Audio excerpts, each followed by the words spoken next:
ঈশ্বর। Service to man is service to god. আমরা ভগবানকে কেউ দেখি না, কিন্তু একটা বিশ্বাস যে ভগবান আমাদের মধ্যেই আছে।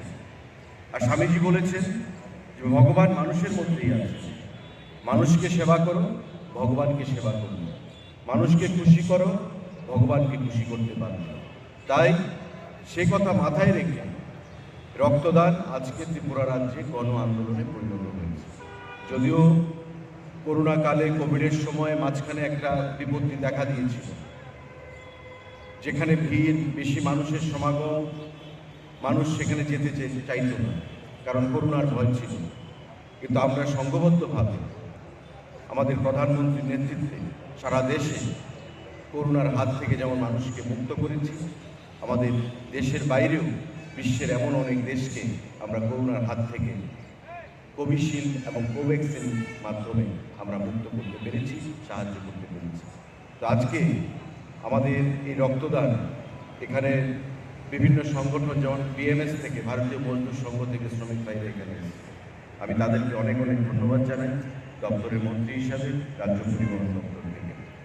ট্যুরিজম ফোরামের অনেক সদস্যরা এখানে এসছে। আমাদের পরিবহন দপ্তরের বিভিন্ন সদস্যরা এখানে রক্তদান করবে। ট্রাফিক ইউনিটের বিভিন্ন সদস্যরা এখানে রক্তদান করবে। বিভিন্ন ট্রাভেল এজেন্সি থেকে বিভিন্ন সদস্যরা রক্তদান করবে। মাত্র তার সূচনা হয়েছে।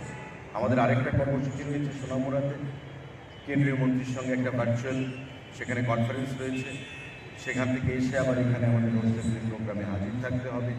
তাই আমি বক্তব্য দীর্ঘায়িত করছি না, শুধু পরিশেষে এই কথাই বলবো, যেভাবে আমরা মানব ধর্ম পালনের জন্য আজকে এগিয়ে এসেছি রক্তদানের মাধ্যমে, এই রক্তদানের যে মানসিকতা, মানব সেবা করার যে মানসিকতা, তার থেকে যেন আমরা কোনোভাবেই বিচ্যুত না হই, তবেই আমাদের রাজ্য সুন্দর হবে।